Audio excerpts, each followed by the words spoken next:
अच्छा, यहाँ से हम सेकंड पार्ट शुरू कर देते हैं, ठीक है। पल्मोनरी एग्जामिनेशन हम कर रहे थे। तो pulmonary crackles, rales or capitation result from transitation of fluid from intravascular space into the alveoli, may be heard widely over both the lung fields and may be accompanied by expiratory wheezing, cardiac asthma. When present in patients without concomitant lung disease, rales are specific for heart failure.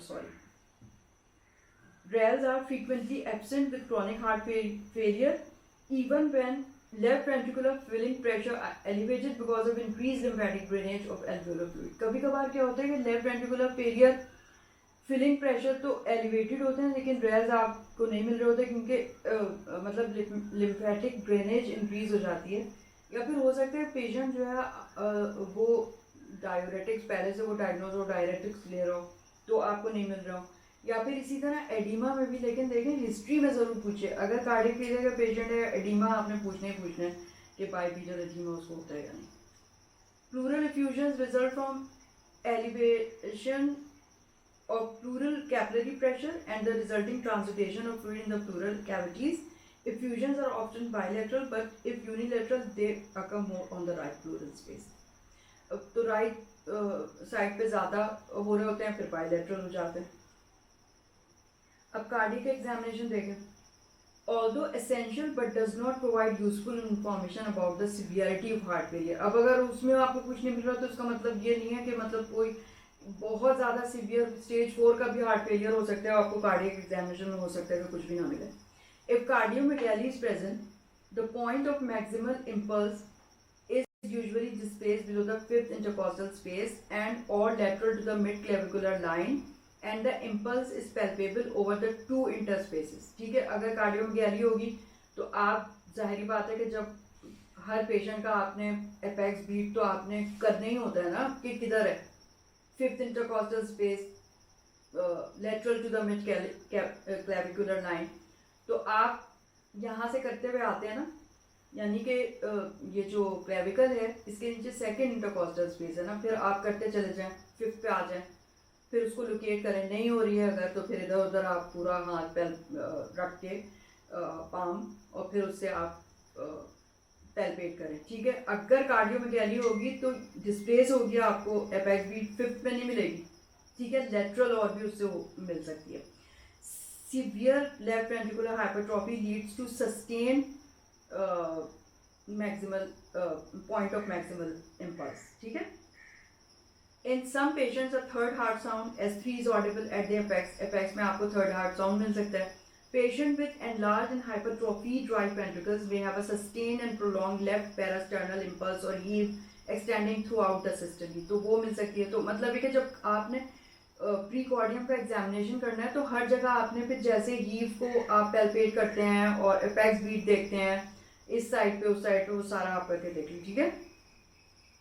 S3 is present और प्रोटोडायस्टोलिक Gallup S3 को कहते हैं। It is present with volume overload who have tachycardia and tachypnea and signifies severe hemodynamic compromise अगर आपको S3 मिल रहा है। A fourth heart sound or S4 is not a specific indicator of heart failure but is usually present in patients with diastolic dysfunction. तो अगर fourth heart sound मिल रहा है आपको तो वो डायस्टोलिक डिस्फंक्शन को इंडिकेट करता है। The murmurs of mitral and tricuspid regurgitation are frequently present in patients with advanced heart failure. क्योंकि ऐसे चेंजेस मतलब कि कार्डियक मायोसाइट की डायलिटेशन हो जाती है, एपोप्टोसिस होने लगती है, डेथ होने लगती है और फिर कॉन्ट्रैक्टिलिटी की फोर्स कम होने लगती है। तो फिर जो ये पेपिलरी मसल्स हैं ना वो भी उनकी डायलिटेशन की वजह से फिर ट्राइकस्पिड इनकॉम्पिटेंस हो जाती है ट्राइकस्पिड वेल्व की, तो फिर आपको ट्राइकस्पिड रिगर्जिटेशन या मिट्रल रिगर्जिटेशन का मेमर जो है ना वो मिल सकता है, ठीक है। Abdominal and extremities examination. Hepatomegaly is an important sign of heart failure, ठीक है ना। कंजेस्टिव हिपैटोमेगाली आपको मिल सकती है। And large liver is tender and may pulsate during systole if tricuspid regurgitation present. तो मतलब ये कि पल्सेटाइल लिवर आपको मिल सकता है अगर ट्राइकस्पिड रिगर्जिटेशन हुई भी है तो, ठीक है। और टेंडर भी होगा ये लिवर, तो अगर आप मतलब आपने टेंडर हिपैटोमेगाली में ये भी आता है congestive heart failure. Ascites a late sign. occurs as a consequence of increased pressure in the hepatic veins and veins draining the peritoneum. उसके अलावा बाइपीटल एडीमा भी मिलेगा आपको एक्टिविटीज़ में, आप वो देखें. Jaundice is also a late finding in heart failure. Severe heart failure में आपको 4th स्टेज में जॉन्डिस मिल सकता है. It results from impairment of hepatic function secondary to hepatic congestion and hepatocellular hypoxia and is associated with elevation of both direct and indirect bilirubin. ठीक है. Peripheral edema is a cardinal manifestation of heart failure but is non-specific and usually absent due to the treatment with diuretics. वही मैं बता रही थी कि अगर patient का आपने कार्डियक फेलियर डायग्नोज कर लिया, उस वक्त आपको हिस्ट्री से भी लगा, एग्जामिनेशन से भी लग रहा है, रेस भी आ रहे हैं, उसको बाइपीटल एडीमा नहीं है, तो आप उससे पूछें, पेशेंट से आप हिस्ट्री लें कि आपकी सूजन आती है या नहीं. ठीक है, क्योंकि एग्जामिनर ना फिर आपसे ज़रूर पूछेगा आपने ये तो पूछा नहीं था, तो वो आपको पूछना चाहिए था कि अभी तो नहीं है लेकिन ये कि पहले कभी हुआ है. क्योंकि मेरा ये केस तो नहीं आया था, लेकिन मैंने सस्पेक्ट किया था तो मैंने पूछा था उस पेशेंट से. उस पेशेंट को एडीमा नहीं था तो मैंने पूछा था उससे, तो बाद में मुझे एग्जामिनर ने अप्रिशिएट किया था कि हाँ ये आपने पूछा था. ठीक है. Peripheral edema is symmetric and dependent in ankles and pretibial regions in ambulatory patients. In the bedridden patients, edema is presacral and in the scrotum. अब अगर आपको बाइपीटल एडीमा नहीं मिल रहा है और कार्डियक फेलियर आपने सस्पेक्ट किया है, तो आप ज़रूर उसका सैक्रल एडीमा चेक करेंगे. ठीक है, वरना तो एग्जामिनर कहेगा आपने ये क्यों नहीं किया. ठीक है, तो ये करिए आप. कार्डियक किकैक्सिया. अब हमें पता है कि with severe chronic heart failure there may be marked weight loss and cachexia. It is likely multifactorial and includes elevation of resting metabolic rate, anorexia, nausea, vomiting due to congestive hepatomegaly, and abdominal fullness, elevation of circulatory cytokines such as tumor necrosis factor. Cachexia leads to poor prognosis. मतलब ये कि and stage यानी कि 4th जो stage है heart failure के, उसमें ये हो सकता है कार्डियक कैक्सिया. और जब भी होता है उसकी बहुत पुअर प्रोग्नोसिस होती है और इसकी मल्टीफैक्टोरियल है.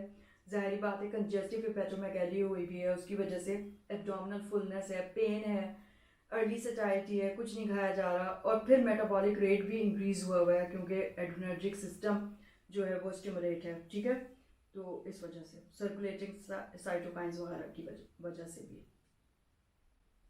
अब diagnosis of heart failure is straight forward when the patient presents with classical signs and symptoms of heart failure. However, the signs and symptoms are not specific nor sensitive. मतलब अगर हैं तो आप बहुत आराम से कर सकते हैं, लेकिन स्पेसिफिक नहीं होते हैं और सेंसिटिव भी नहीं होते हैं सिर्फ कार्डियक फेलियर पे. Accordingly key to making diagnosis is high index of suspicion. अगर आप सस्पिशन आपको है, particularly for high risk patients, in such patients additional lab testing should be performed.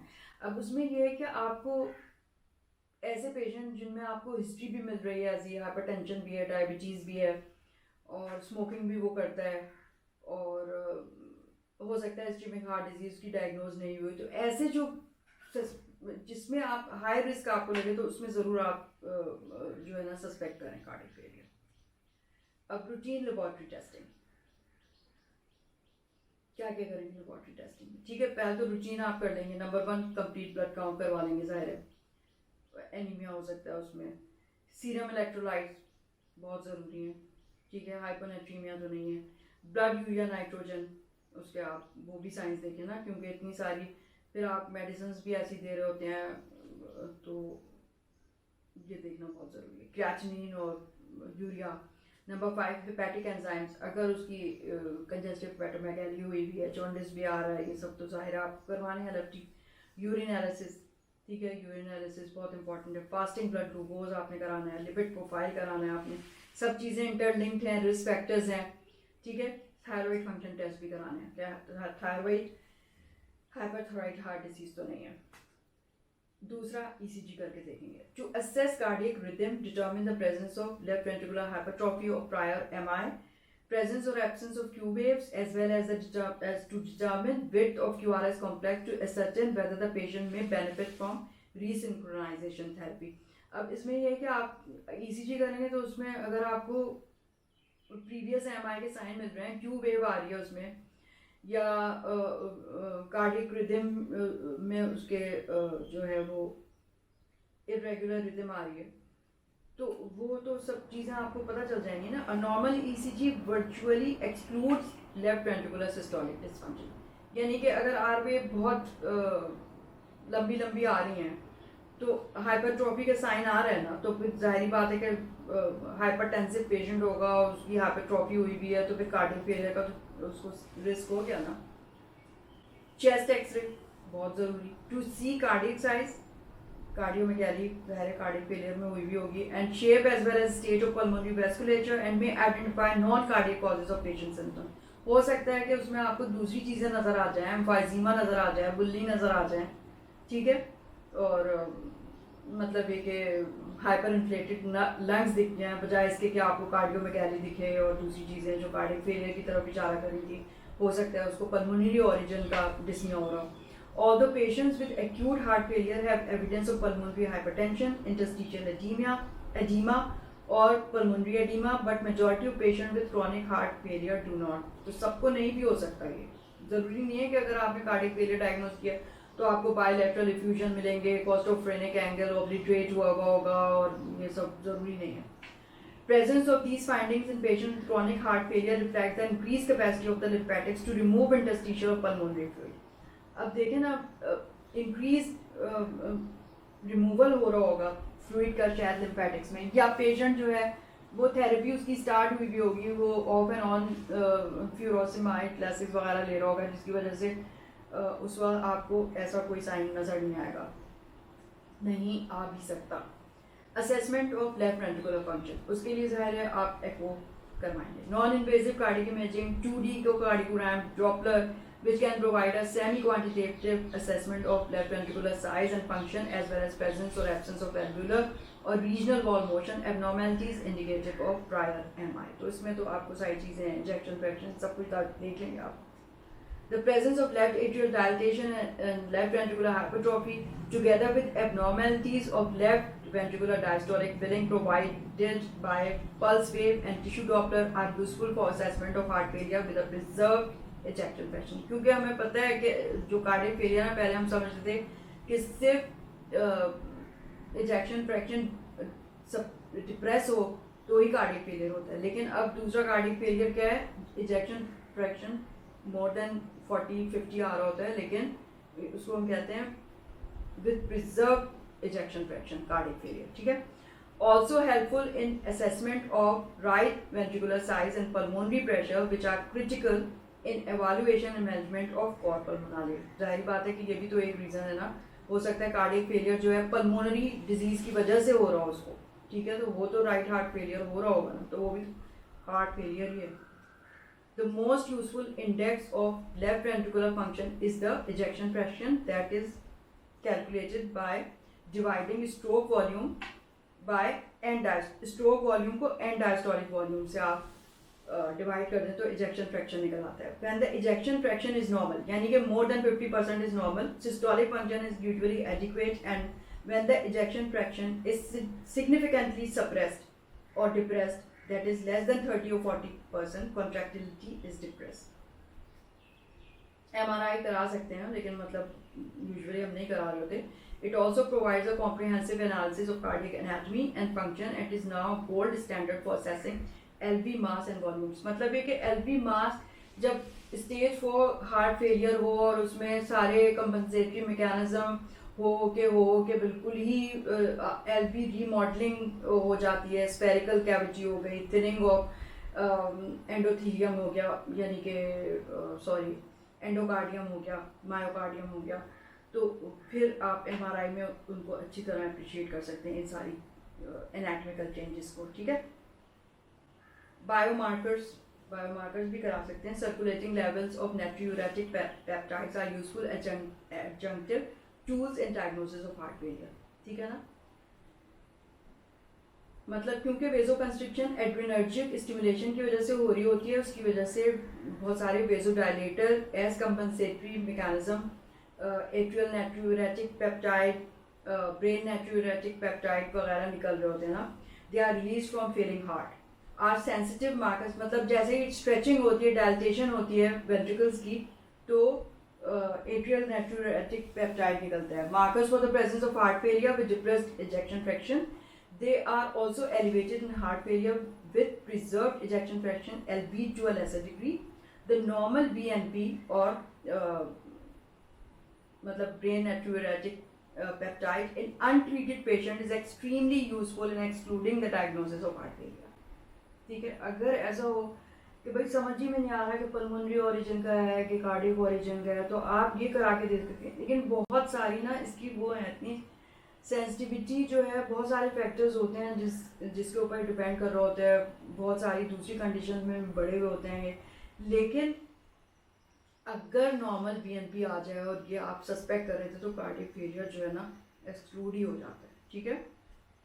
Exercise testing number 7. Treadmill और bicycle exercise testing is not routinely advocated for patients with heart failure. पहले ही वो बेचारे मतलब ये क्या एक्सर्जन में डिस्नी हो रहा है तो ये तो नहीं कराएंगे ना. But either is useful for assessing the need for cardiac transplantation in patient with advanced heart failure. अगर कार्डियक ट्रांसप्लांटेशन होनी है, एडवांस हार्ट फेलियर है, तो फिर आप उनकी फंक्शनल कैपेसिटी मालूम करने के लिए कराएंगे, ऐसे एक्सरसाइज टेस्टिंग नहीं. अ peak oxygen Uptake less than 14 milliliter per kilogram per minute is associated with very poor prognosis. ठीक है. अब डिफरेंशियल डायग्नोसिस हम देख लेते हैं, तो उसके बाद हम थोड़ा सा कार्डियक फेलियर मैं आपको बता दूंगी. डिफरेंशियल डायग्नोसिस में conditions in which there is circulatory congestion secondary to abnormal salt and water retention in which there is no cardiac structure और function abnormality like renal failure. ठीक है, रीनल फेलियर में भी तो ये सब चीज़ मिल सकती है. Number 2, non cardiac causes of pulmonary oedema. आपको अगर पल्मोनरी एडीमा मिल रहा है, ड्रेल्स मिल रहे हैं, सब कुछ, तो एक्यूट रेस्पिरेटरी डिस्ट्रेस सिंड्रोम भी तो हो सकता है ना. नंबर 3, एंकल एडीमा अगर आपको मिल रहा है तो may arise this ankle oedema may arise secondary to varicose veins, obesity, renal disease और ग्रेविटेशनल इफेक्ट्स, या फिर ये CLD. ठीक है ना, सारी चीज़ को आपको एक्सक्लूड करना होगा. ठीक है, अब ये हमारा दूसरा हो गया. अब नेक्स्ट पार्ट में हम डिस्कस कर लेते हैं कि कंजेस्टिव हार्ट फेलियर क्या होता है.